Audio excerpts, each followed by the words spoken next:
죄송합니다. 안 켜놓고 했네. 앞에는 좀 어떻게 했네. 자, 다시 돌아가지고 요 얘기예요. 그 페이지 그 손가락 계속 끼고 있어요. 끼고 있어요. 다시 우리 종합소득공제라는 게 있거든. 종합소득공제 칠판 총수익금액에서 필요금이 차감하는데 우리는 간접법에 의한다 했지. 간접법 결산상 당기순이익에서 시작해. 총수익금액 산입 필요금액 불산입. 필요금이 산입 총수익금액 불산입. 하고 나면 차가감 소득금액. 기부금 한도 초과에 기부금 한도 초과 2월에 송금 산입하고 나면 사업 소득금액이 나오면 되지. 그지? 이 사업 소득금액에 이자, 배당, 근로, 연금, 기타 소득금액을 다 합치면 종합 소득금액이 되지. 여기서 종합 소득공제라는 걸 차감한다고. 그러면 과세 표준이 나와. 여기다가 세율 곱한다고. 지금 우리 이 소득공제 보는 거야. 이 소득공제에 특별소득공제라는 게 있어. 특별소득공제에 보험료공제라는 게 있다고. 이 보험료공제가 4대 보험 얘기하는 거야. 건강보험, 고용보험, 노인 장기요양보험. 근로자가 부담한 건 소득공제로 100%다 한도 없이 빼주겠대. 그런데 근로자만 빼주면 사업자는 어떻게 할 거냐 이거예요. 사업소득자는 필요경비에 넣어줄게 그 얘기야. 됐어요? 그럼 여기서 멘붕이 온다고? 어떤 멘붕이 오는데? 세무사님 방금 4대 보험이라 했잖아요. 네. 국민연금은 어디 갔어요? 국민연금은 아까 그 손가락 뛰어나는데 다시 가봐. 페이지 좀 불러줘. 나 손가락 빼버렸어.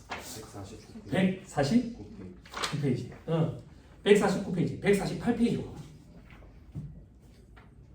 148페이지 이 박스 2번에 보면 연금보험료 공제에 돼 있죠. 첫 번째 줄에 공적연금, 기여금, 개인부담금, 전액공제. 이게 국민연금 얘기하는 거야. 국민연금 전액공제 해준다고. 그 줄 제일 앞에 뭐라고 돼 있어? 종합소득이 있는 거 주자. 요거는 근로소득 있는 자만 해주는 게 아니라 사업소득이 있는 자도 해줘. 그러니까 별도로 사업소득이 있는 자한테 필요기비에 산입해줄 필요가 없는 거지. 됐어요? 그러면 암기할게 줄여든다고. 앞으로 돌아오세요. 된다요? 됐어요? 부끄럽지만 시험장에 들어갈 때 저도 이거 암기하고 들어갔어요. 무슨 소리인지 모르겠대요. 자, 돌아오세요. 2-59페이지. 자, 별표시. 됐죠? 표 밑에 별표시. 자, 두 번째 줄부터 읽을게요. 두 번째 줄부터. 자, 계정일이 됐죠? 그렇게 중요하진 않아요. 그냥 뚝 올리세요. 2-55페이지 18에 따른 사용자 본인, 법령으로 정한 자영업자, 예술인, 노무제공자 등의 고용보험료, 산재보험료도 필요금이 산입돼 있죠. 그죠? 요건 제 말만 듣고 올리세요. 요게 어떤 거냐면 우리 직장인들은 회사에서 떨리나 뭐 실업급여라는 거 받잖아. 실업급여 받으면서 이제 재취업을 도모하잖아, 준비하잖아. 그리고 교육도 듣고. 근데 장사를 하던 사업소득자들은 장사가 망하면 실업급여 이런 게 없는 거야. 그럼 당장 입에 풀칠도 못 하잖아.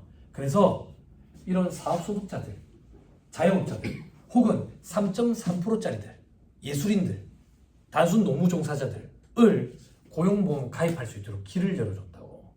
그러면 실업급여를 받을 수 있을 거 아니야. 실업수당을. 그치? 그때 내는 고용보험료 이런 거 필요기미에 산입된다 그 얘기야. 됐어요? 그럼 어떤 사람들이 고용보험에 가입이 가능한데 그런 건 시험에 안 나와.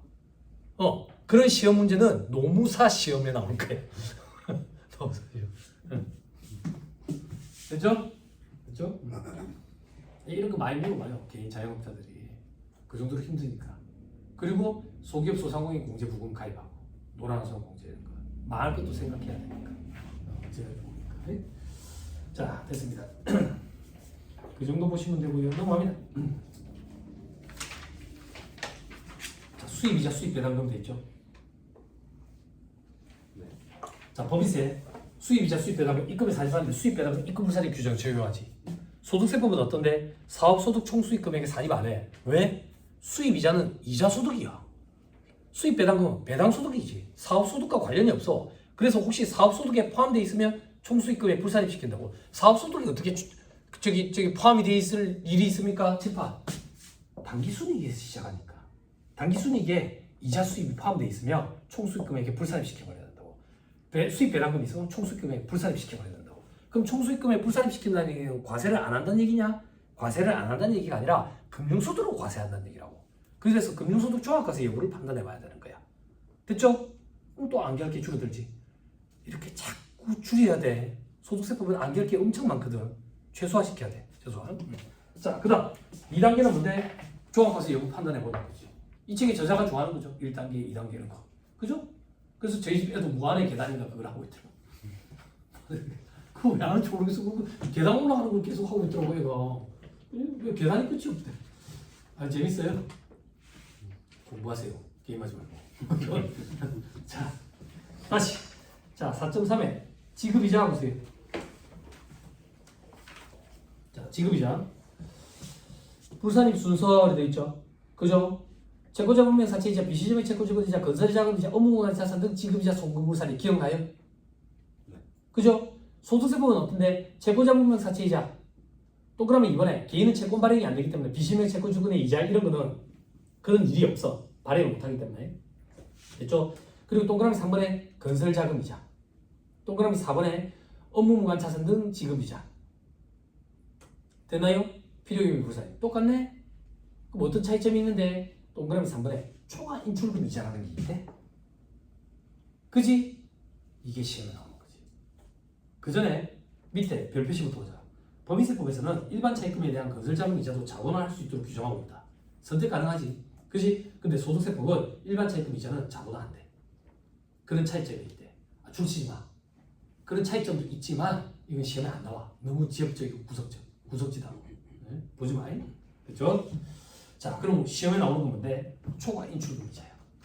또 그럼 4번에 업무공간 자산 등 지급이자 소금물산 이거 까다롭지 않나요? 법인세법에서 물어봐. 어떻게? 대표이사 가지급금과 관련돼 가지고.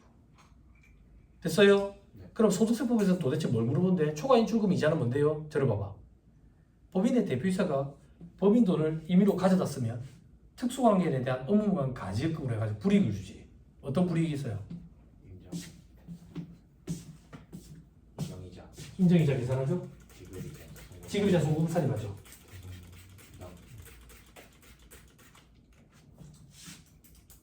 아 똑바로 해줘. 얼버무리지 말고 시험에 가서 어떻게 얼버무릴래?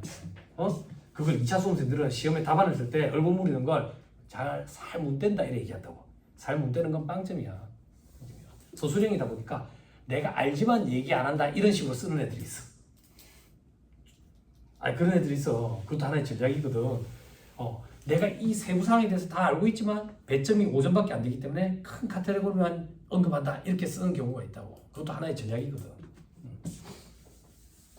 다음 뭐 있어? 대송금으로 송금 쌓이면 안 되지. 아, 네.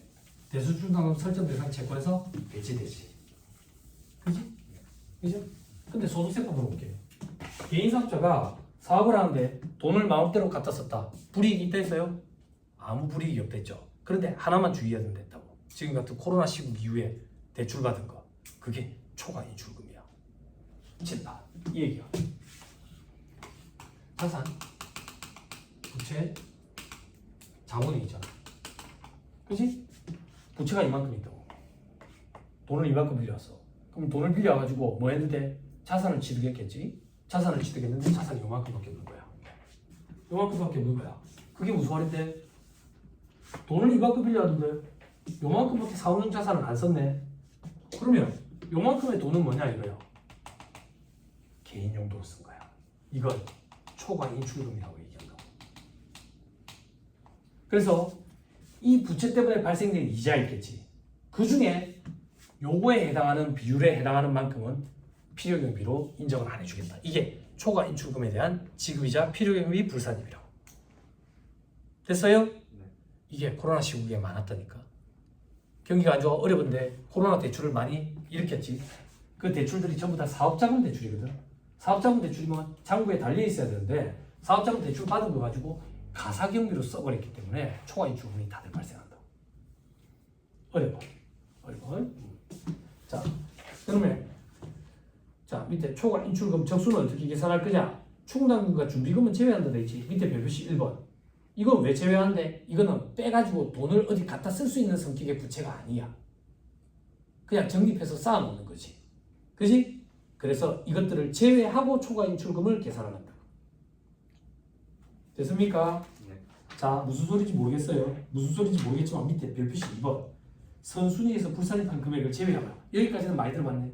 그 밑에 여러 가지 이자율이 있는 경우에는 높은 이자율이 적용되는 것부터 순차로 불산. 엄청 중요해요. 줄치고 암기해야 돼요. 자, 한번 같이 살펴볼 거다.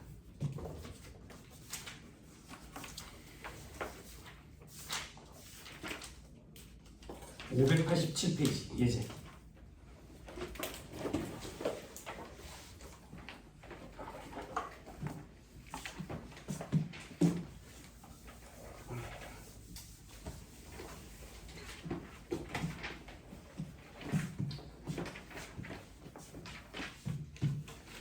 (587페이지) 자 봐봐. 지급이자 파트에서 소득세법인데 시험 문제 한 문제만 딱 내라. 그러면 저 같아도 무조건 초과인출금이야. 초과인출금. 법인세법에서 내라 라고 물어보면 무조건 채권자 법인량 사채이자를 하나 섞어서 업무무관 자산 지급이자야. 딱 물어보는 게 정해져 있다고. 자, 초과인출금에 대한 지급이자. 제조업을 영위하는 값이 다음 자료에서 2024년도 지급이자에 대한 세무조정을 해봐라. 1년은 365일이라고 가정한다. 자, 해당 과세기간에 이자비용 내역은 다음 같다. 이자비용이 A, B, C 차입금 3개가 있는데 A 보니까 채권자 법인량 사채이자네. 세무조정하고 가자. 필요경비 및 불사리. 됐죠? 소득처분은 봐봐. 소득세법은 소득처분의 의미가 없댔지. 기억나? 소득처분은 뭘 하는 건데? 소득의 귀속자를 가리는 거지. 소득의 귀속자를 왜 가려? 그 귀속자를 가려서 종소세를 과세하기 위한 목적이 있다고. 그래서 소득세법은 소득처분의 의미가 없어. 그래서 소득처분을 어떻게 하는데? 유보 정도만 구분을 하고 나머지는 의미가 없어서 그냥 빈칸으로 냅두기 그러니까 기타로 하면 한다고. 쓰지 마. 책 저 뒤에 가면 또 나와. 거기서 줄 치면 돼. 됐죠? 자, 그러면 A는 날려버렸다. 이제 B, C 이자율이 15%짜리가 있고 14%짜리가 있네. 매월 말 사업용 자산과 부채 현황돼 있죠. 사업용 자산, 사업용 부채, 그죠? 이때는 마이너스가 아니네. 초과인출금 안 나네. 6월에서 9월에는 초과인출금이 발생하네. 근데 보니까 밑에 1월에서 12월까지 사업용 부채는 준비금과 충당금 600, 400이 포함되어 있대. 그럼 2천만 원을 부채에서 빼가지고 초과인출금을 계산을 해야 되니까 6월에서 9월까지 초과인출금은 2천만 원이 될 거고, 그지? 그리고 10월에서 12월은 초과인출금이 없네.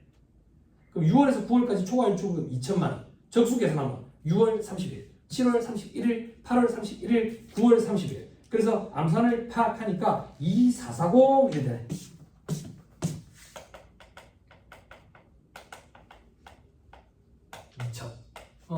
적수 계산 곱하기 일수 그랬더니 2440 000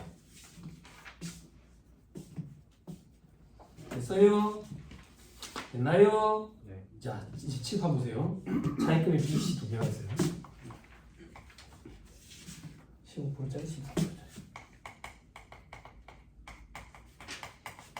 그때 이자가 60만 원, 560만 원. 차입금 적수는 어떻게 되는데? 차입금 적수는 1460, 1460.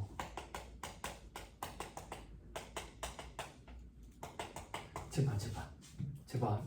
우리 법인세법에서 지급이자 송금불사리 파트 공부할 때 업무 무관 자산 등 지급이자 송금불사리 됐지. 어떻게? 지급이자 곱하기 차입금 적수분의 업무 무관 동산 부동산 특수관계에 대한 가지금 적수. 그것처럼 한번 생각해 보자. 그것처럼 생각하면 어떻게 되는데? 지급이자 얼마인데? 60만 원 더하기 560만 원. 선순위에서 불사리 때는 거 배제해야 되니까 요 둘만. 그지? 곱하기 차입금 적수분의 1460 더하기 14600 분의 초과인출금 적수 2440. 이렇게 하면 될 거 아니야. 그지? 근데 소득세법에 독특한 특징이 있어. 소득세법은 어떤 특징이 있는데 이자율이 여러 개인 경우에 평균을 치지 않고 높은 이자율이 적용되는 거에서부터 먼저 불산입 시켜버리래. 이게 소득세법의 독특한 특징이다. 그럼 높은 이자율이 적용되는 거에서 먼저 불산입 시킨다고? 높은 이자율 요게 높잖아. 요거부터 불산입 시켜보자. 60만 원 곱하기 차입금 적수 1460 분의 초과인출금 적수는 2440. 분모보다 더 클 수는 없지. 그래서 1460. 그러면 60만 원 필요금이 불산입 되네. 그리고 또 부족하네. 얼마만큼? 그 밑에 낮은 이자율로 가자고. 560만 원 곱하기 14600 분의 2440에서 1460만큼은 이미 배제시켰지. 요 비율에 해당하는 거. 대답식 보면 이게 얼마가 되냐면 375890 이렇게 되네. 됐죠? 이 두 개 합계 금액이 필요경비 불산입 되는 금액이야. 됐죠? 이게 법인세법과의 큰 차이점이야. 이자율이 여러 개 있는 차입금이 있으면 차입금이 여러 가지 이자율이 달리 적용되는 거 평균을 치지 않고 높은 이자율이 적용되는 거에서부터 순차적으로 불산입시켜버린다고. 됐어요? 네.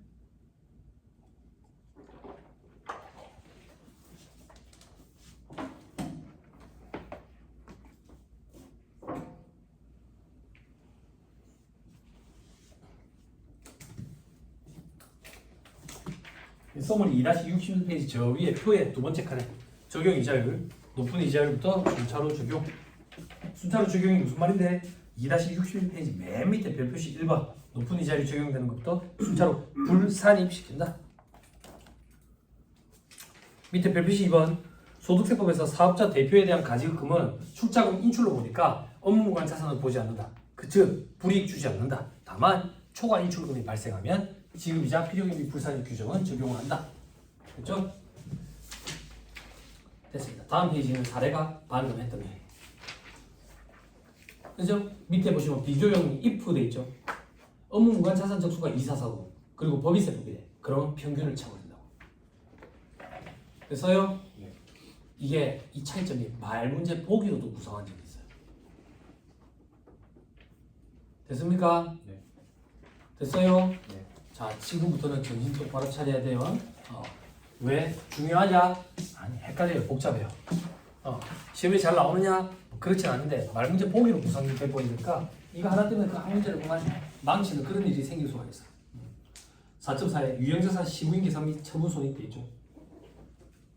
시부인 계산, 감가상각비, 한도에 초과했는지, 그지? 한도를 상각 범위액이라고 표현했죠. 초과하면 상각 부인액이 발생한다. 한도에 미달하면 시인부족액이 발생했다.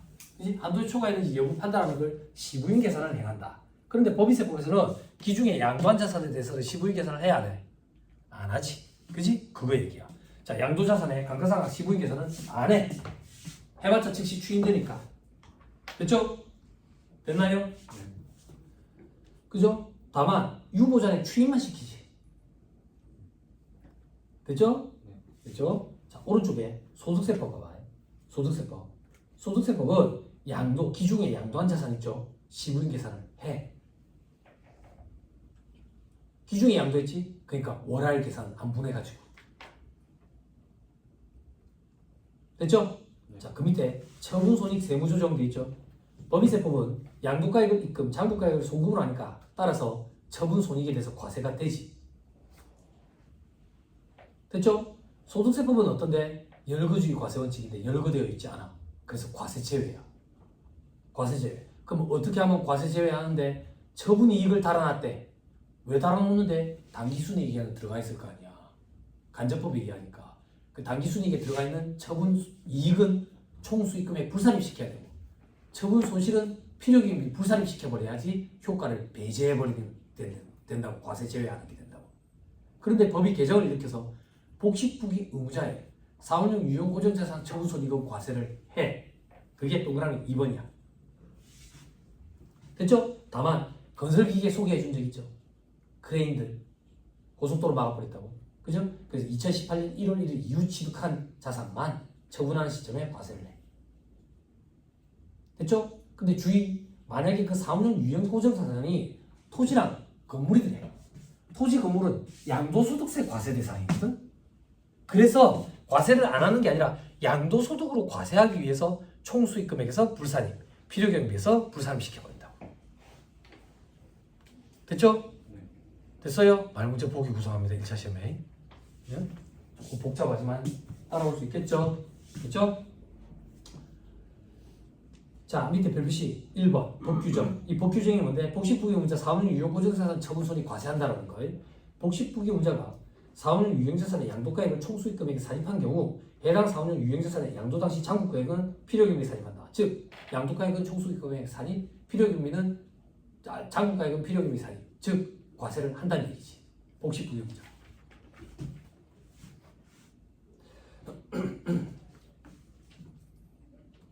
됐죠? 밑에 별표시 2번 참고삼아. 토지 건축물 양도했대. 양도소득이야. 근데 부동산 매매업자, 건설업자가 했대. 그럼 사업소득이야.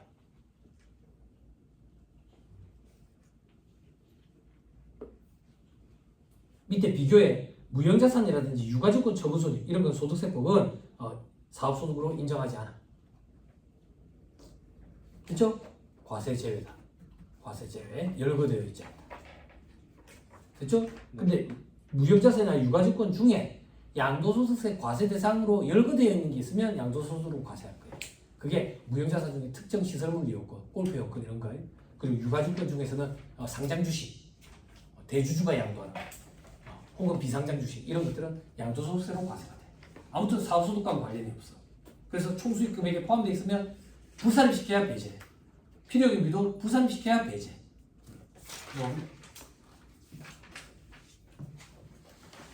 다음 페이지에 사례를 통한 세무조정이 되어 있죠.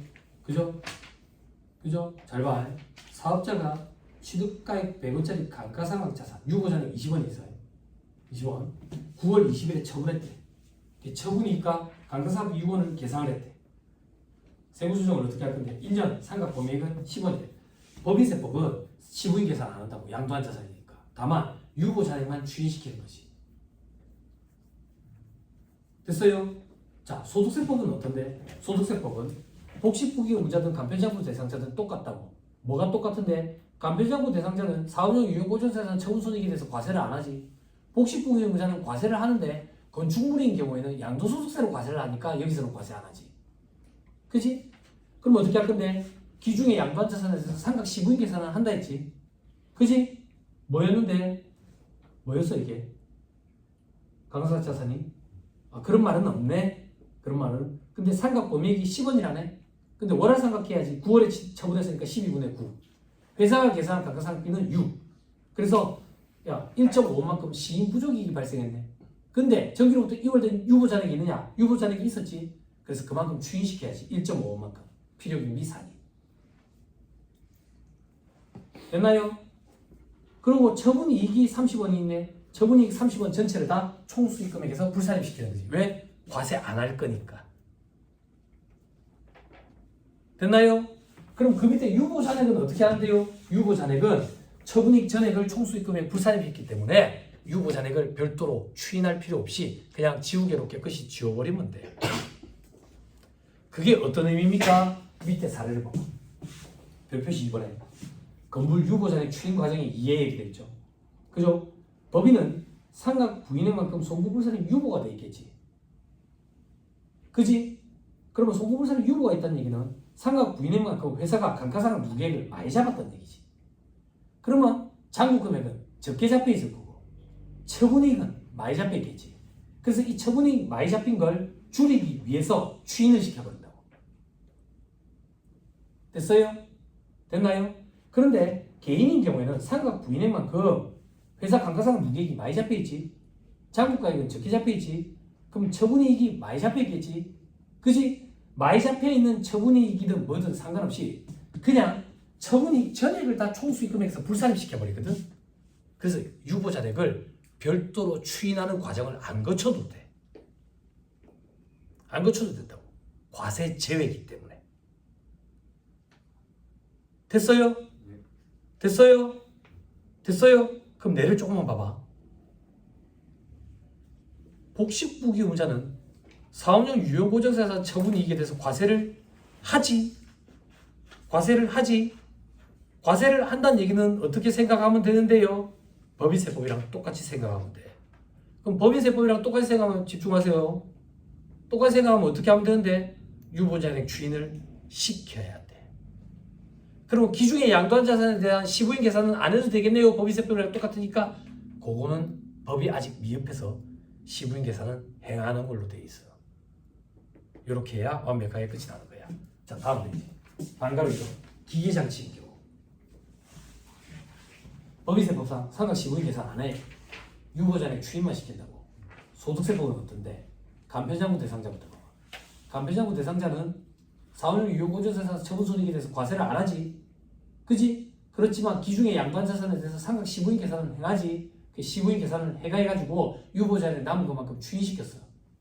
그리고 남은 거 유보잔액 또 남아있잖아. 그거 어떻게 할 건데? 지우개로 깨끗이 지우면 돼. 왜? 전액 다 총수익금액에서 불산시켰기 때문에. 그런데 만약에 이 사람이 복식부기의무자래. 복식부기의무자. 그럼 복식부기 의무자는 어떻게 하는데? 유보잔액 추인을 해. 그럼 시부인 계산은 안 하나요? 법이 미비해서 시부인 계산을 행하도록 돼 있다. 됐죠? 됐나요? 됐어요? 옆에 보면 방법이 간편법 돼 있죠? 간편법이 뭔데? 전액 다 그냥 추인시키는 거거든?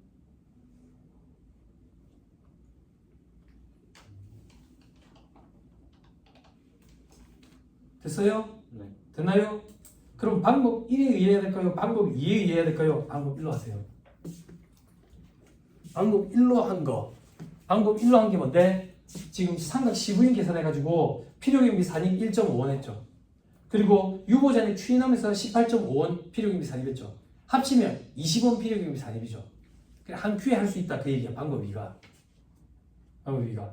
근데 니도 왜 방법 1로 하라는데? 소득세법 조문이 지금 조금 미비해가지고 기중에 양도한 자산에 대한 시부인 계산을 행한다라고 돼 있어요. 그래서 시부인 계산을 행하는 걸 보여주는 게 훨씬 나아요. 그럼 간편법은 도대체 뭔데? 1차 시험은 객관식이니까 답을 빠르게 도출하는 방법은 이렇게 이해하는 게 괜찮을 거다라는 견해신 것 같아요. 근데 만약에 2차 시험이면 풀이 과정을 보여줘야 되는데 그때는 시부인 계산 행하는 걸 보여줘야 돼요.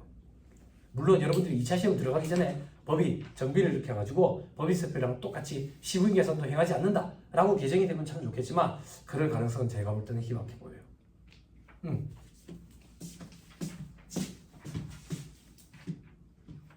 됐죠? 그죠? 오케이 됐습니다. 그 정도 보세요.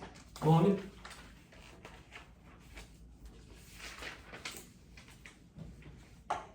자 다음 페이지 괄호 3번 직시삼각 의제의 특례.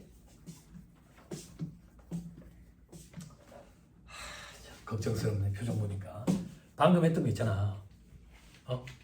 법인세법이랑 비교하려니까 헷갈리잖아. 그래서 법인세법이 흔들리면 안 돼. 내보고 법인세법과 소득세법의 감가상각 시부인 계산 문제를 100문제 내라면 100문제 다 나는 법인세법에서 낼 거야. 중요도가 달라. 소득세법에서 이걸 계산하라는 문제는 극히 드물게 나와. 말문제 포기 정도만 나왔을 때 구분할 수 있을 정도만 하면 돼.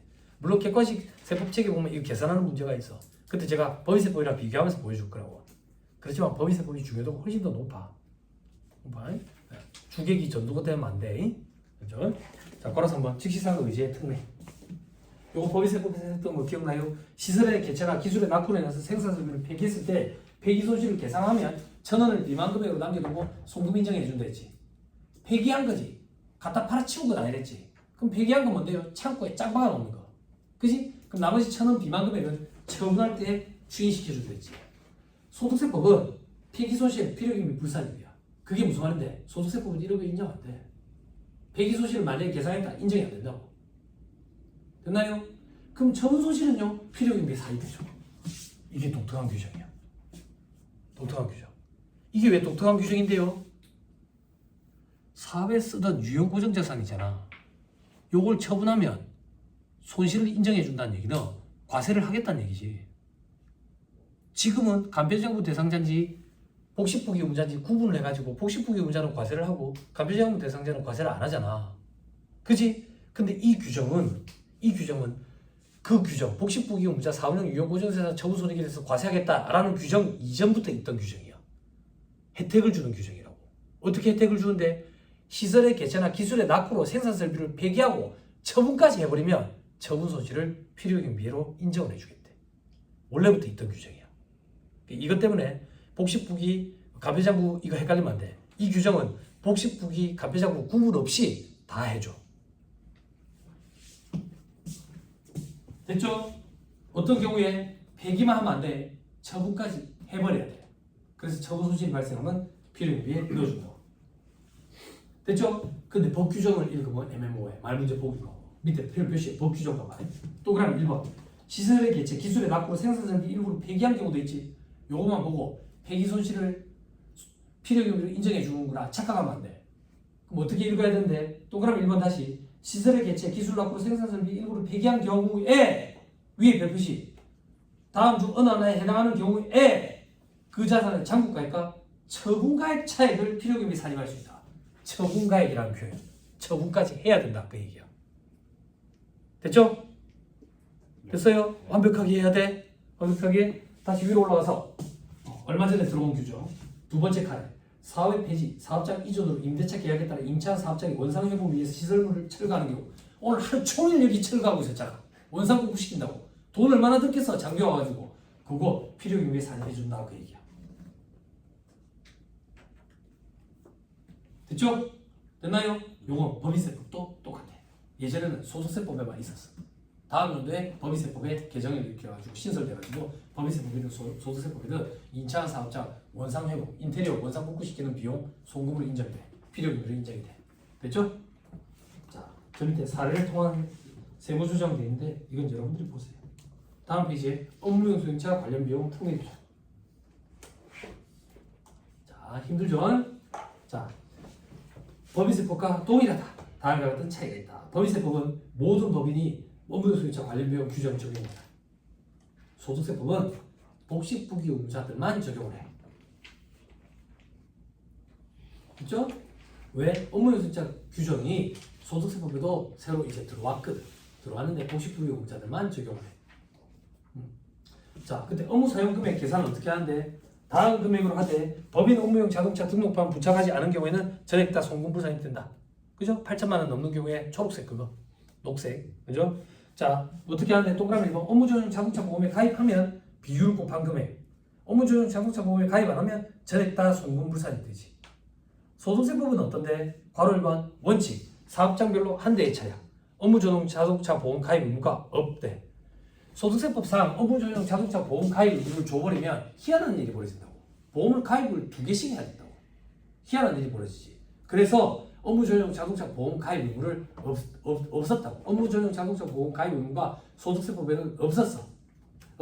근데 이제 생긴 거야. 이제 생겼다고요. 자, 일단 봐봐. 괄호 1번에 원칙 업무전용 자동차 보험에 가입 의무가 없으니까 가입 여부와 무관하게 다음과 같이 전액을 필요경비 인정해준다. 어떤 전액? 업무 사용 비율에 해당되는 금액 전액. 됐나요? 네. 업무 사용 비율을 초과한 거는 필요경비 인정이 안 되겠지. 이제 괄호 2번 규정이 들어온 거야. 이 괄호 2번 규정은 뭔데? 사업자별로 한 대를 제외한 나머지 차량의 경우 한 대를 제외한 나머지 차량 즉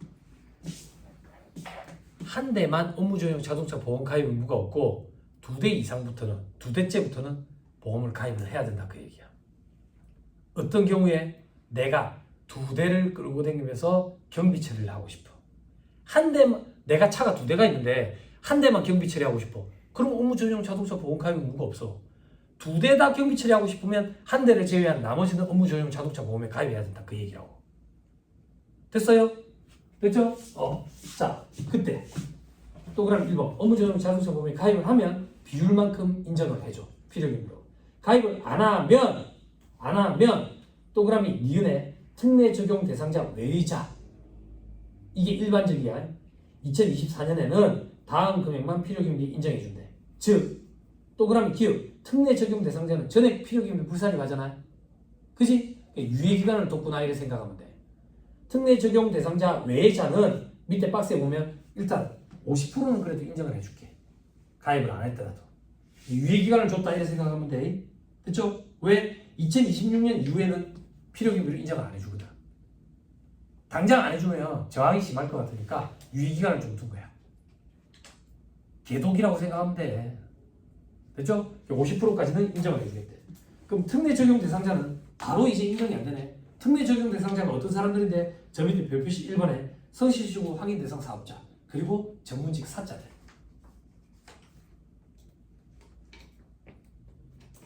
됐어요? 저 밑에 소득처분 별도 소득처분 없다고 소득세법은. 됐죠? 그리고 별표시 2번에 특례 규정 법인세법에는 있는데 소득세법에는 없대. 이 특례 규정이 뭔데? 우병법 적용 대상 법인들. 소득세법에는 그런 거 없어. 그렇죠? 자, 다음 페이지 4.6 추계시 감가상각 의제 적용 대상도 있죠. 그죠? 추계신고 결정 경정하는 경우에 감가상각 자산에 대한 감가상각비를 계산해서 계상한 걸로 본다. 그때 법인세법은 감가상각 자산인데 소득세법은 건축물을 제외한 감가상각 자산이라 돼 있죠. 그죠? 너무 구속자야. 너무 무섭죠. 그냥 그런 게 있다고 그냥 넘어가세요. 암기가 안 되면 그냥 넘어가세요.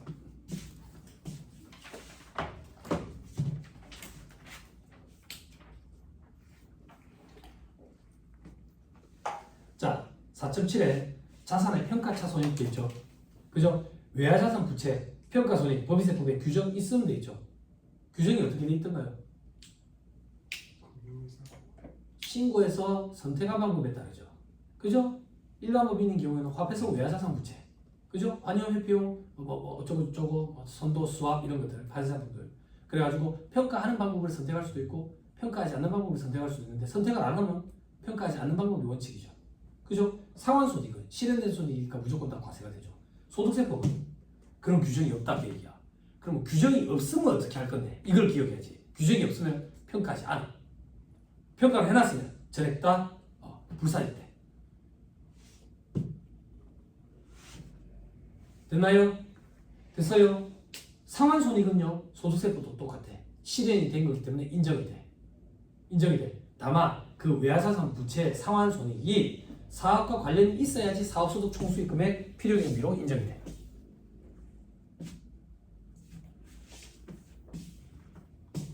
됐나요? 됐어요? 자 밑에 괄호 2번 1외의자산 평가 차이. 평가 차이. 법인세법에 규정이 있었죠. 법령에 따른 유무형자산 평가 차익은 입금 있었죠. 그죠?